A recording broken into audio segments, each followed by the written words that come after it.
On this episode of the LA Business Podcast, we talk about NFTs, cross chain marketplace, and cryptocurrencies.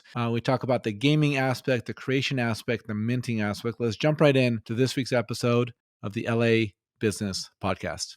Welcome to the LA Business Podcast, your destination to hear stories of how businesses grow and scale. I'm Robert Brill, CEO of Brill Media and the host of this podcast. Now, let's jump right into this week's interview. Hey everyone, welcome to another episode of the LA Business Podcast. Today our guest is Vlad Panchenko, CEO and co-founder of DMarket, a cross-chain marketplace to trade all possible NFTs and technology for building metaverses. Oh boy, there's a lot. Okay, so tell me everything. I want to know what cross-chain means. I'm very, in a very cursory way, familiar with NFTs. Tell us about metaverses. Tell us about how you started this business. Just go. This is fascinating stuff. Well, if you want me to begin from the very beginning, what I just realized maybe a couple of months ago that it's not a coincidence that this is my third business, and all of them are connected to the video games, metaverses, digital items. And a couple of months ago, I started thinking that probably this is either consciously or unconsciously all my life I'm doing it. And then I realized that that's because from my childhood until now, I'm reading lots of sci-fi books. And everything was started with Neuromancer and then developed. It just got me hooked from the very beginning to that vision of the virtual reality and metaverse, which is gonna come 100%. And I honestly want to be part of it. So everything I do, I'm just trying to make it happen as quickly as possible and on the way to make some money. So No, very yeah, good. Yeah, if you love something, you will get paid because you love it, not because you want to earn money, right? yeah, it's just usually you need a better start it with the better computer or another PlayStation, and but it's always about something new, digital, virtual reality, metaverse, and this is I'm happy to share everything I know and hope that after that we will have a little bit better understanding. So tell us about what DMarket is. Let's start there as a baseline foundation for this conversation. Our main goal is to build the number one marketplace in the metaverse to trade all types of digital and virtual assets. And on the way to making that, we're building the tools, infrastructure tools, to connect different businesses to the metaverse and trade all possible items. It all started with the video games industry, and we built the technology to connect regular games, classical games, and AAA games to the metaverse, and so that players can own their own virtual items, trade them, build businesses. And then now we're using the same technology to turn even streamers and streaming services like, I don't know, Hulu into a game as well. So you can, while watching the show, you will get different digital items. You will have your own avatar while browsing different channels.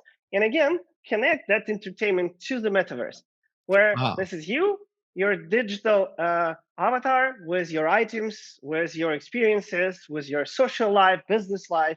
This is the metaverse we're helping to build. so okay, let's take a step back. Tell us about what the metaverse is. In short, this is what we've seen together in Matrix movie, and the new one is actually coming very, very soon.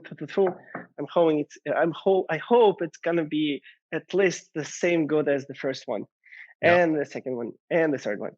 However, well, the metaverse is a virtual reality, virtual world where we, as a human beings, we live there. We have our social life. We have our business there. We have our we own something there, and we live a life. So it sounded strange maybe 20 years ago when there was a Second Life game I and love everybody was Second just Life. I thought that was so yes. interesting. And and again, the guys were pioneers, and they are still the pioneers. Mhm. It's just right now the technologies from blockchain, where we can own items, trade them, convert them, to the actual technologies like game engines like Unreal 5, where or like the Mandalorian TV series is mostly made with the video game engine. So we are getting better technologies and we're getting better products to help us live a better life in virtual worlds. That's awesome. I really, it's so fascinating, right? Like, I'm sure you've seen Ready Player One. That's Of like the course, the the extreme example of what a metaverse could actually be. You live your life in this virtual world where there's some physical interchange, like he was running on the treadmill and he had the bodysuit and all that stuff. And you can be anything you want to be. Now I understand you can do like things like gambling inside the metaverse, and you can meet people, and I'm sure there's probably an integration with like the Facebook Oculus, things like that. So what does the future of the metaverse look like in the next 10, 20 years? Prognosticate a little bit. you just said a very important thing that in the metaverse you can be whatever you want. And for me, this is the best part in that virtual world we are building right now. Because in any types of physical worlds, we're limited with uh, physical laws. For example, if you're a designer and you build houses, to build a house, to see it and to understand whether everybody likes it, it takes years. In virtual reality, you can do it day by day, and iterate, and show and express your talent better, quicker, and everybody will be happy in more sustainable way. Hmm. So what's going to happen in the next 5 to 10 years? So what we've seen already is that the big brands, like I don't know, Balenciaga is coming with digital items into Fortnite. This Mhm. is still very centralized thing. So the guys from Epic Games had to come and to sign the contract so that we can wear digital Balenciaga in the game. However, for example, I think it was Dolce& and Gabbana a couple of days ago. They already sold their first digital designer items as NFTs for millions of dollars. Mhm. And I believe that the next step, so it all will, it's still everything will start with the video games because it's so much applicable and you can see the utility value. Because if I design something and you can wear it in the video game, impress someone and have fun, this is why we're actually doing it. But then it will accelerate. So from my perspective, the next, let's say, big thing will be the standard and the platform for the brands to come in the metaverse, not in the centralized version like Gucci dropping their bags in Roblox. So maybe a couple of months ago, Gucci was dropping the virtual bags in Roblox, and they cost now a little bit more than the actual physical the physical Really? bags. Yeah, it's believe me, from the human perspective, if you spend most of your time with your friends in Roblox and you Right. want to look cool with a fancy bag, you don't care. Is it physical or digital? It's just fun. It's a And representation of who you are, it expresses your values, it means something to the people who you're trying to impress. Wow. yes, this is us humans. And every another technology and step into metaverse, it helps us to iterate what we want to be, what we want to create, and to share it quicker, better, and on a bigger audience. So this is what impresses me and what drives me. So again, I believe the big next thing is would be brands coming into virtual reality into games. So in other words, like fast fashion like H&M coming into popular games like Roblox, Fortnite, and this kind of stuff. That every day you will be able to change the outfit the way you want, the form you want, the way you want, and just have fun. That's one thing. The next step probably would be when the young designers and creators will get that opportunity. Because right now, if you create something virtual, digital, like the outfit or items, to make them come into the game, it takes a lot of time and effort and development. But when it will open up as a platform where everybody will be able to create something, and if somebody has a demand and I'm ready to buy and wear it in virtual reality, then it's going to happen. That will be another, from my perspective, a huge leap forward. Um, well, and then like step by step, like for example, what we do in DMarket, and I mentioned in the beginning, it's fun, but nobody did that before. when you're watching Netflix, but at the same time, you can get different digital drops for watching the show. And then there's your avatar. You're browsing different channels. You compete with other people, collecting digital items. It's just leveling up the whole experience. And again, giving you some digital ownership stuff and collecting. This is us humans. So every couple of years, there will be, from my perspective, another entertainment entity, or like say the bridge, which will connect the physical worlds and virtual ones. And Mm. the more we spend in virtual worlds, and we do it every year more and more, the more the value of virtual items will be bigger for us than the physical ones. You So know, the interesting thing, Vlad, that you're talking about is the creation of these virtual worlds. I wonder, what's your opinion? There's people all across the world who made a lot of money on Bitcoin, like obscene amounts of money, like billions of dollars and hundreds of millions of dollars, right? These people are these how what impact do you think these people have on the creation of these virtual spaces? Is it driven by the economics of people who have a lot of money in these spaces, or is it driven by the fact that consumers at the end of the day are very interested in this? Or do you need both of these to make a strong economic environment for these metaverses? that's a very good question. The very big part of everything what is happening right now on the blockchain with decentralized world, this is exactly what you just touched, is the fintech part of it. So the guys you mentioned making fortunes on Bitcoin, Ethereum, and other tokens. What is actually happening on a high level is that on the decentralized exchanges, people developed and they're now working uh, decentralized mechanisms of, let's say, New York Stock Exchange, 100 times X with the London Stock Exchange in amount of liquidity, turnover, and reaching people and capital. Well, Mhm, I'll explain. So right now, there is a lots of liquidity in crypto market. mhm, But the biggest fight right now is to where you can stack that liquidity and get better percentages, revenues, APR, just giving it away to someone who can use it. So, for example, if you right now you go to the bank and you put your money on the account, the amount of annual income which will that generate will be very small. But there are different staking pool, mining pools where you can put that money to work in crypto, no, and it's fully decentralized. And they will bring you much more percentages, much more incomes, and this is where everything is moving around. It all started, as you just said, with simple thing: you buy Bitcoin, you wait for it to increase in price. This is the profits you just made. But the current developments on the market, which started with decentralized exchanges like Sushi Swap and other ones, and now on top of it, there are technological mechanisms where you can do very complicated financial mechanisms on the blockchain without any regulations. So on the one side, it brings lots of different Ponzi schemes on the market. That's true.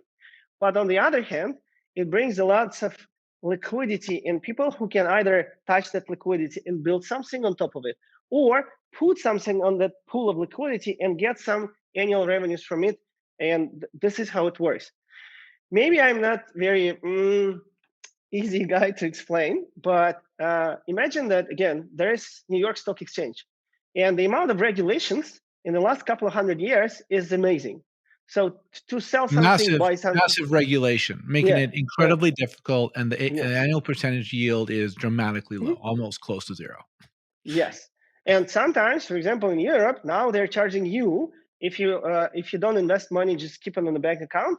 Now it's they charge you for that. It Really? started, yep, since this summer. For example, in Germany, they charge you something like 0.01 or something if you have some leftovers on your account over 100,000 euro. So you have either to take it away or invest, but they just no more. You can just leave it on your account. It's So what are the places, so Vlad, I'm involved in a staking pool, and I'm making some returns that are really nice.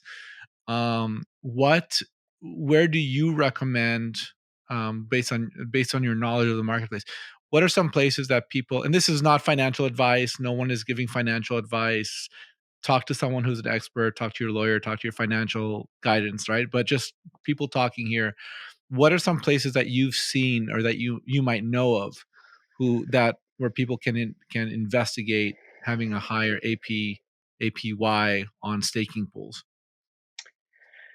Uh, I'm in the blockchain, in Bitcoin and Ethereum from day one. So unfortunately, I'm not the person who will give you that advice Got it. because I've seen everything. So I've seen sophisticated projects with the best teams on the planet, which in a glimpse of a second, there is nothing over there. So Really? yes, but that is why you're gating your APY. So Right. there's two sides of a coin of all the regulations on New York Stock Exchange. It's much harder to take all the money from the regular person on the market and just to run away. It's much harder. But on the other side, it's much harder for the regular person to make some money.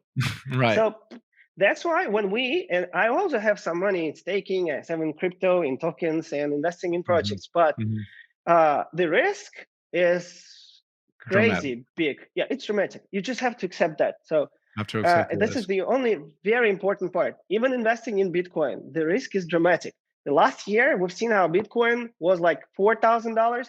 Now it's like $50,000. Right. And investing in any type of crypto, you have to be ready any day, any hour. Be ready 100% to lose everything, and then wait, and then get everything back, and maybe lose again.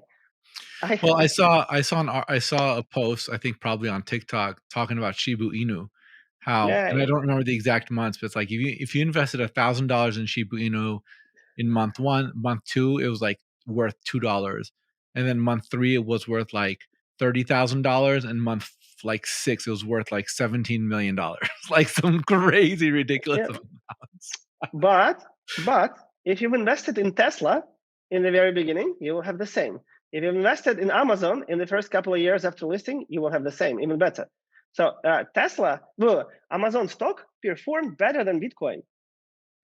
So I myself invest in crypto. I do the research. I put some there. So I do. Mhm. But you have to keep in mind, and this is a very important advice because lots of my friends, believe me, they either bring money to me or ask me for an advice, and I help them. So it is what it is. I'm Yeah. here since the very beginning. But the most important advice here is that can you make a lot of money? Yes, but you can also lose everything every day, every second. So it's a mostly psychological part of it. So to be successful in a crypto investment, you have to be ready to lose everything every day. Then there's a good chance you will succeed. So tell us about DMarket a little bit, like, and like when you think about NFT, let's start with NFTs, right? Like how should the average person be thinking about NFTs, non-fungible tokens? Like, Mhm. what's the use case here? Hi, I remember maybe half a year ago, I was playing poker with the Adam Noah. He's the frontman of Maroon 5, and he asked me the same question. Mhm. And while we were playing, I was trying to explain him honestly. So why, for example, if he makes an NFT and he says that this is an NFT of iPhone, so it's not gonna worth anything. But if he makes an NFT and has says this is an NFT of me, of Adam Noah, and it's countable by one, and I will not make any more of this kind of NFT, and this is connected to me, this can have a value because it's a digital item, but you can own it, you can't copy it, and when you put some value on top of it, it could be value of a celebrity, it could be a value of some utility value, or it could be a value of some knowledge that it would be used somewhere else at some day. So there will be a demand. Mhm. But in general, what is NFT? It's a digital item which represents something or nothing.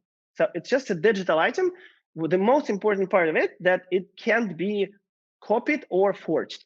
Mhm. And then the rest is always on top of it. So if this is Adam and he says, I issue from me like the collection of 2,000 different NFTs, connected to me in different moments of my life. I use them, and this is just a collection type of items. That's it. So this is one value. Or, for example, then there would be a game saying, you know what, those collection items from Adam, we will be actually allowing you to use them in a game. You can be wearing it as a necklace if you own that item. Then there is another utility value of an item, and then there is another value for the owner of an item. But sometimes it's just a digital item. Okay. Now, it sounds like I'm looking at your site, and does it see is your site really focused in on gaming? So I'm on the site DMarket.com. Is your site focused on gaming NFTs, or like if I'm not interested in gaming, can I do something with you guys that's just art? How does this work? From At the end of October, we will connect three different other bridges to Ethereum, and you will be able to trade whatever you want from other Ethereum traded projects. For Mhm. now, it's gaming, and we're also launching a huge AAA game by end of this year. So come back a little bit later. We will announce in November. But this is a huge thing. This is like first time in the industry, AAA game with hundreds of millions in funding, was with the launch on three platforms: Xbox, PS, and PC. And we're gonna do exclusive trading of NFTs, of digital items in the game, and we will build even the blockchain-based game connected to the actual game as well. And what's the So opportunity for the average player? Like, can they create like NFTs, skins, other items? Like, tell us about how like the average person who's not a big brand can be involved in this. two types of involvement. So, for example, when this big game comes, there will be different types of sales, from auctions of very rare items to sales of more common items. So you will be able to buy them and then either trade them, or they could be part of crafting or breeding even better items. And you will be able to use them in the game number one and in the game number two. However, there would be another pass. So again, from the end of October, you will be able just to go and mint your own little game with items and start trading them right away, if you will be willing to trade them, to sell them like an art, as you just said. Really interesting. On, So the regular person can create skins and trade them on hmm, D market. that's called minting. Minting. Got it. So I create something and other people are interested in buying it. Yes. Oh, that's cool. Cool. Now I know what minting means. How do you grow this business? Like, like I see market for Team Fortress, CS:GO, Dota 2, Rust, a number of different like well-known, popular games, and you said you have the AAA game coming up. My question really is how do you go from, hey, I have an idea, to now I want to like make this thing reality and have people know about this? Like what how do you grow this thing? Well, the simple answer is like in that book, through blood, sweat, and pixels. But for example, with the AAA game and another game is coming, I was just taking the technology we built and I was coming to them and business developing and evangelizing.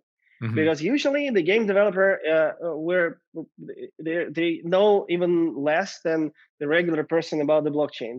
They're extremely talented people, bringing amazing narrative, amazing game, amazing experience, but they don't know anything about what blockchain can give them, why to use NFTs, and how can they enrich that experience.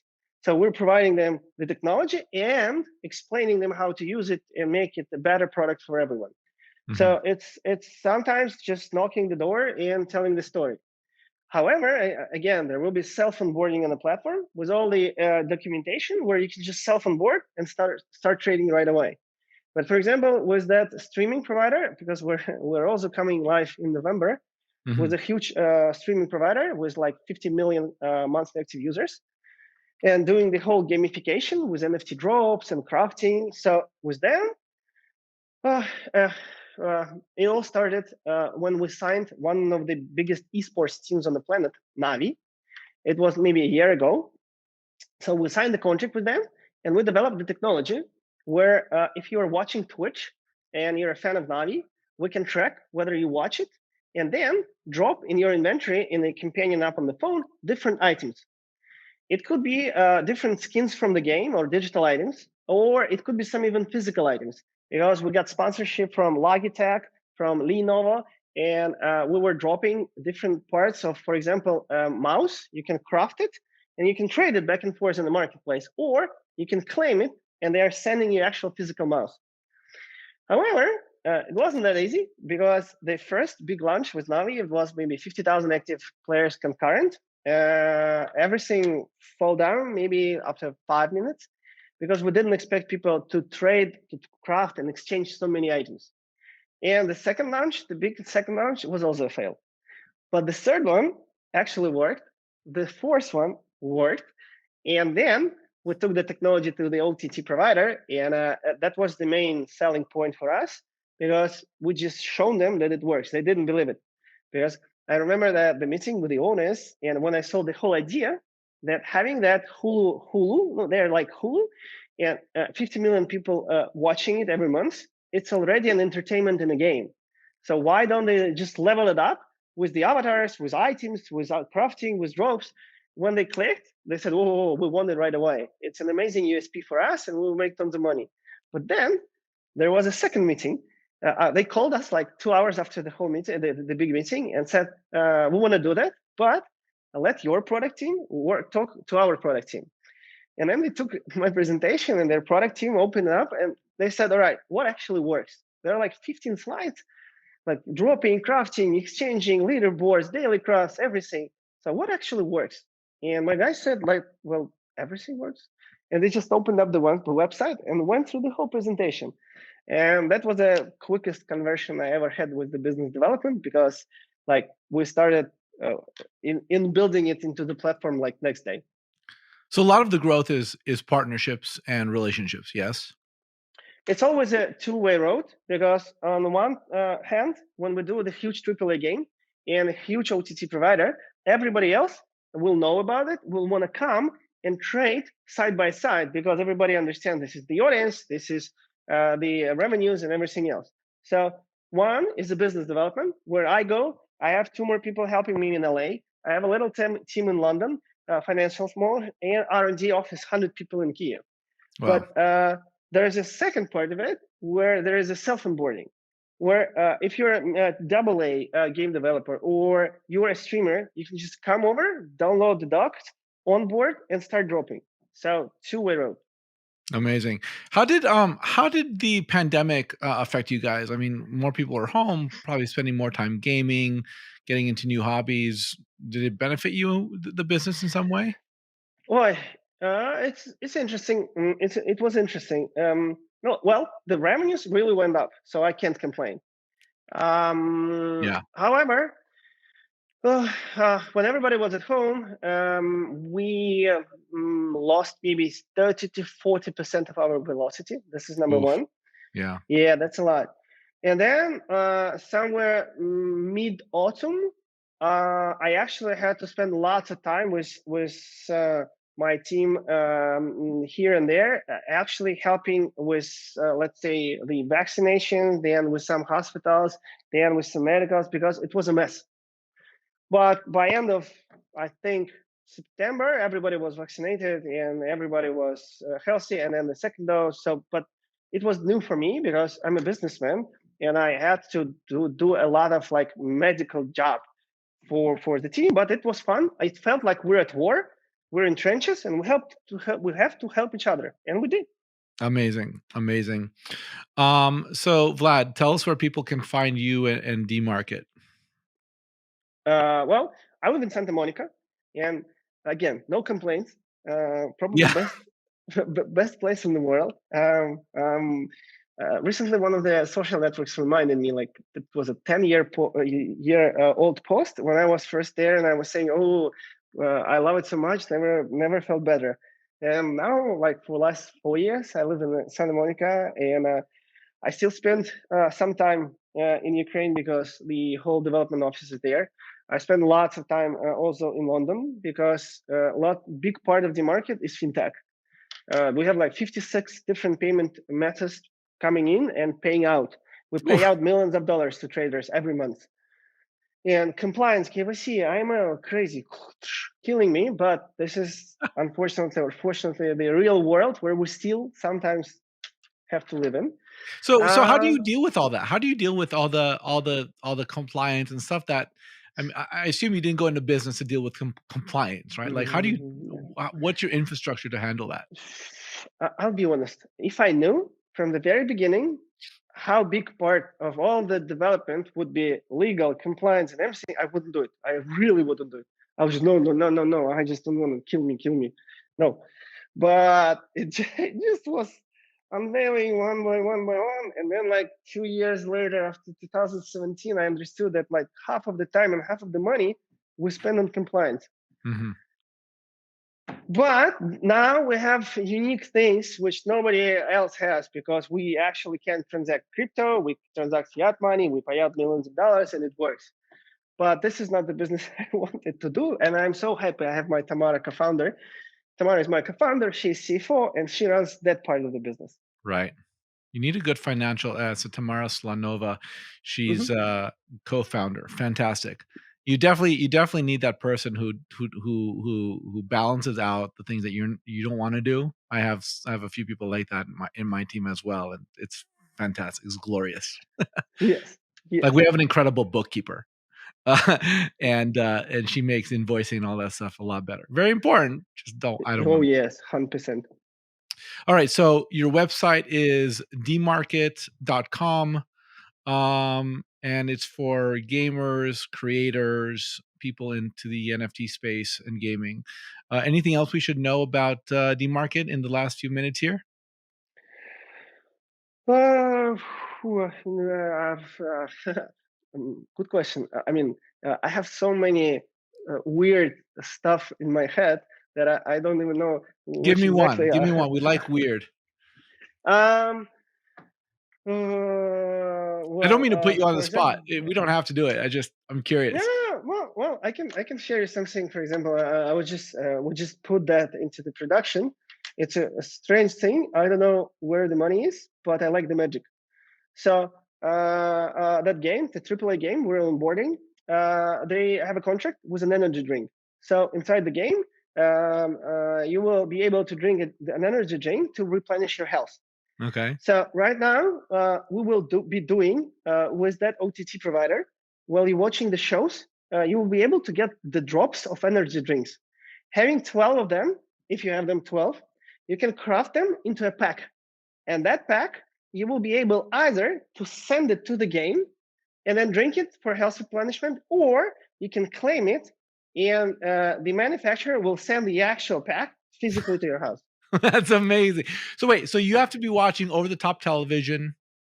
You have to, and how do you get that's really There's interesting. a companion app. There is a companion app. So you can go to drop.gg. That's the one we did with Navi. But with OTC will be the different branded for them. But again, Mhm. everything on DMarket Technologies and traded on DMarket Marketplace. Very cool. All right, Vlad Panchenko, CEO and co-founder of DMarket. Thank you for being with us today. Really appreciate it. Thank you very much for the questions and conversation. A pleasure. Thank you for listening to this episode of the LA Business Podcast. If you like what we're doing on this podcast, please consider subscribing on Apple or Google Play, leaving a 5-star review, and sharing with your friends. If you have any questions, comments, or recommendations for a guest you'd like to hear on this podcast, please email me, robert@brillmedia.co.